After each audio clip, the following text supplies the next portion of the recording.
Baie welkom by die voorlesing van die Afrikaanse Sabbatskoolles vir blindes en swaarsiendes. Hierdie lesse word voorsien deur die Wêreldkonferensie van die Sewende Dag Adventiste Kerk.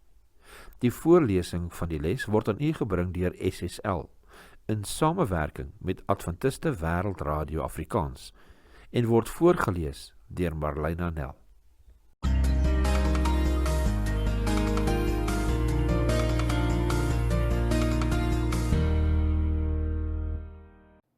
Les 10, 28 Februarie tot 6 Maart. Volmaak in Christus. Kom ons open met gebed. Hemelse Vader, dankie vir hierdie nuwe dag en die voorreg om u woord te kan bestudeer. Maak asseblief ons harte oop, dat ons mag hoor wat u ons wil leer. Ons bid dit in Jesus naam alleen. Amen. Sabbatmiddag. Skrifverwysings vir hierdie week se studie. Kolossense 2, Hebreërs 7 vers 11, Jesaja 61 vers 3, 1 Korintiërs 3 vers 6, Deuteronomium 31 vers 24 tot 26, Romeine 2 vers 28 en 29, Romeine 7 vers 7. Geheeteks, Kolossense 2 vers 16 en 17.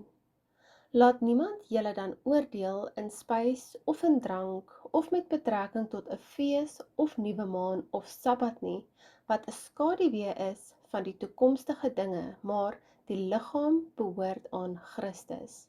Kolossense 2 vers 16 en 17. Was jy al ooit gevra hoekom jy die Sabbat hou?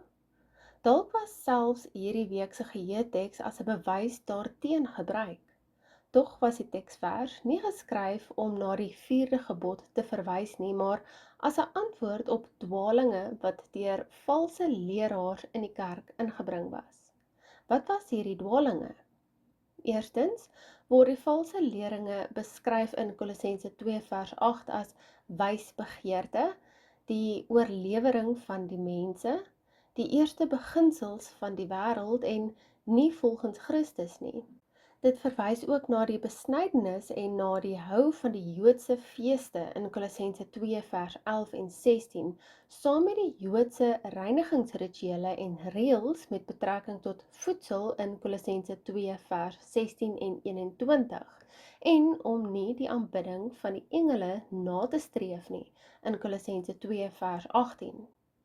En laastens is dit gemik in Kolossense 2 vers 22 en 23 op die gebooie en leringe van mense, wat moontlik asketiese praktyke of gestrengheid teen die liggaam ingesluit het. Hierdie valse leraars was duidelik godsdienstig en opreg, maar ook hulle het die evangelie verkeerd verstaan. Hierdie week gaan ons kyk hoekom dit gebeur het. En ons sal sien hoekom die geheeteks niks met ons onderhouding van die 7de dag Sabbat te doen het nie. Bestudeer hierdie week se les ter voorbereiding vir Sabbat 7 Maart.